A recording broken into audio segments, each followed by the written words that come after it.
seeing people come back to more natural ways. My patients are frustrated with the results that they've been getting in their journey to reclaim their health. When it comes to emergency room and trauma, we're really leaders in the world. But when it comes to overall health, we're mostly managing our pain and suffering. There are definite medications, but they're not turning the condition around. They're allowing you to live as long as you can without that much pain and suffering. So people are forced to look for other ways to manage their health concerns.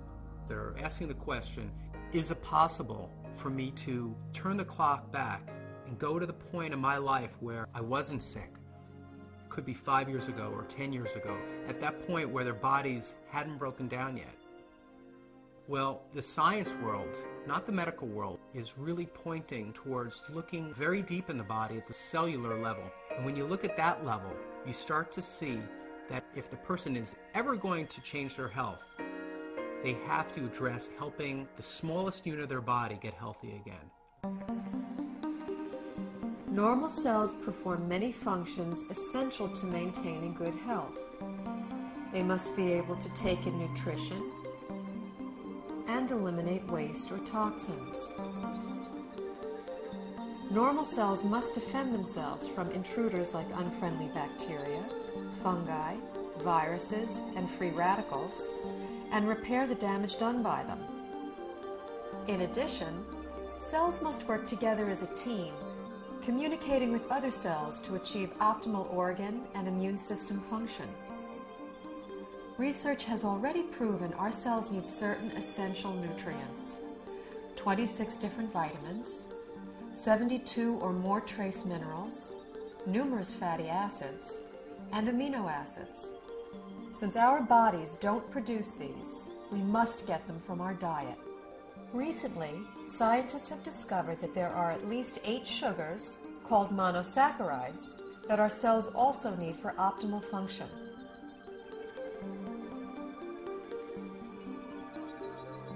Inside cells, these sugars combine with protein strands and form complex structures called glycoforms. The exterior of a healthy cell is covered with a dense forest of these glycoforms. Glycoforms can exchange infinite combinations of information depending on their shape and charge. Glycoforms are present on the surface of all cells and actually prevent viruses, bacteria, and other enemy cells from entering a healthy cell by blocking the entrance to the cell's surface. Glycoforms can hold on to an enemy cell until an immune system cell can arrive to destroy it. Healthy immune system cells can also accurately identify normal cells and not interfere with their function. Cells covered with glycoforms enable clear and accurate cell-to-cell and system-to-system communication, creating an information superhighway within the body. Glycoforms play a vital role in every human physiological process: immune system response, tissue regeneration, cell replication, growth, and structural stability. They are even responsible for the attraction of sperm cells to an egg cell surface to foster fertilization. When a cell does not receive the nutrition it needs, it cannot produce energy, and it really loses its function. Healthy cells don't function optimally without glyconutrients. That's all there is to it. We now know how important these 8 sugars are to human health. The problem is, only 2, glucose and galactose, are readily available in our modern diets.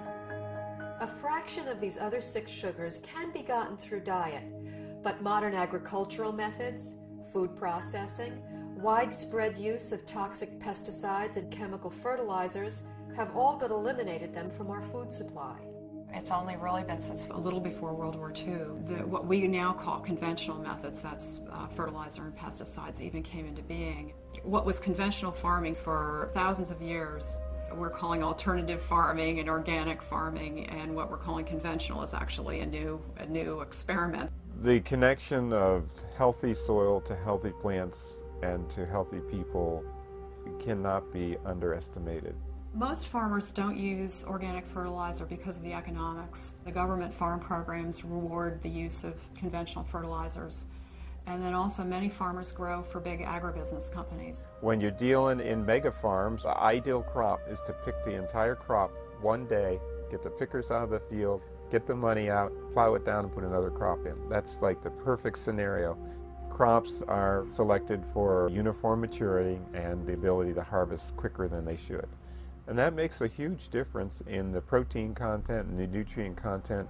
Optimally, you want the fruits and vegetables to stay on the vine or on the tree or on the plant for as long as possible, because in those last few days before ripening is when the essential sugars are brought to the fruit or vegetable.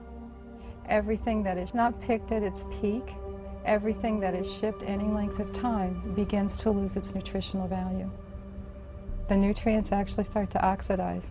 And once a vegetable turns a little brown or it's rusting, then it's going to cause free radical damage in your body.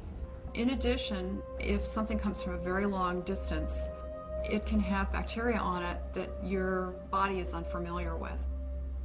Generally speaking, the organic produce is much healthier, has a higher nutrient rate than the commercially grown vegetable. This whole thing of organic versus conventional, there's so few people that eat organic. 95% of the fruits and vegetables that are grown are conventional, which means that only a few people are eating organic foods. What I have my patients do is eat as many fruits and vegetables as you can, wash them, and assume that you're getting about a third of their phytonutrient value. I compared nutritional content of food from 1982 with what statistics are for 1999. I was amazed at the nutrient decline in many fruits and vegetables. Overall, it was an average 25% decline in nutrition across the board. That is staggering. It's shocking. If we are losing 25% of our nutritional content in 20 years, what are we going to have in 20 years from now and 20 years down the road? Pretty soon we're going to be eating water and a little fiber, and that's going to be it. The body, to an extent, can make glyconutrients. That's the job of the liver. However, that is an emergency mechanism, and we're making our own glyconutrients. It's basically a state of starvation. If you don't have enough of the right type of sugars, you have faulty processing. With the faulty processing, things can go wrong. Without vital sugars and a variety of other micronutrients, cells cannot create glycoforms. The result is a breakdown in cellular communication and immune system response. Depleted cells are unable to defend themselves effectively, so cell structures can be damaged and are not effective in healing and regenerating. In this weakened state, cells cannot communicate effectively, compromising the body's ability to identify problems. They are also unable to destroy pathogens such as viruses, bacteria, and fungi, and cannot identify mutated cells so the immune system can eliminate them. For example, when a person suffers from an autoimmune disorder, their compromised immune system may respond inappropriately and treat altered normal cells as intruders and destroy them. It may allow mutated cells to proliferate, or the immune system may not respond at all, leaving the body extremely vulnerable to many types of infectious agents. Because they're not getting everything they need from their diet, people are doing one of two things. The first thing they do is nothing, and many people are ending up with chronic diseases, or they're getting sick more often. Their health is somehow degraded as a result. And other people are using supplements, including supplements of sugars. We need to eat the right foods to make the right structures to have optimal health. There's a break in the link here because we can't get that food anymore in today's modern diet. Therefore, there's a need to supplement with a type of nutrient called a glyconutrient. When I first learned about these glyconutrients, the concepts made sense to me, but I was very skeptical about using them. It seemed like there were a lot of people making claims that it could help with all different sorts of health conditions. And anytime I see that, I throw my hands up and I say, that this can't be true. The big shift for me was seeing how many different countries were researching this. The University of Oxford have their own Glycobiology Institute where they were studying this as early as the late 1980s. Countries all over the world, Japan, Germany, Switzerland, Finland, New Zealand, Australia were looking at these nutrients and their clinical application, as well as in the United States at Johns Hopkins, MIT, University of California, Irvine. Once I realized how crucial these supplements are for human health, I felt compelled to offer them to my patients in my practice. When I started with the patients with the most serious health challenges that I wouldn't be able to help previously, the results that started coming in were amazing. We just started to see people gain their health back. I had a difficult time getting through the day. I had very low energy, and I was not in very good health. I started on a glyconutritional program big time. Now I don't have a pain in my body. I don't have any restrictions on my capabilities. I feel younger than I was at age 69, and I'll be 79 in a matter of days. Since the time I was 17, I was always on medication and nothing was working. I just started to resign myself to being this sick adult. I took these glyconutrients and it's changed my life completely. I'm on a road of recovery where I feel I'm more alive than I've been in over 10 years.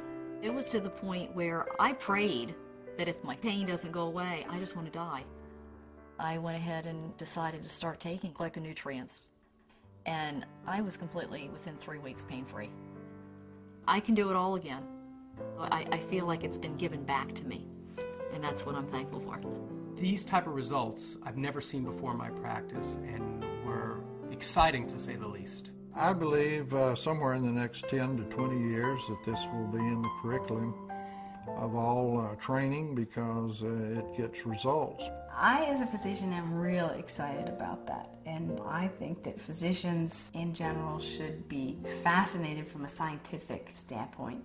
After seeing so many dramatic results with the people that I've recommended this to, my approach to healthcare has changed fundamentally.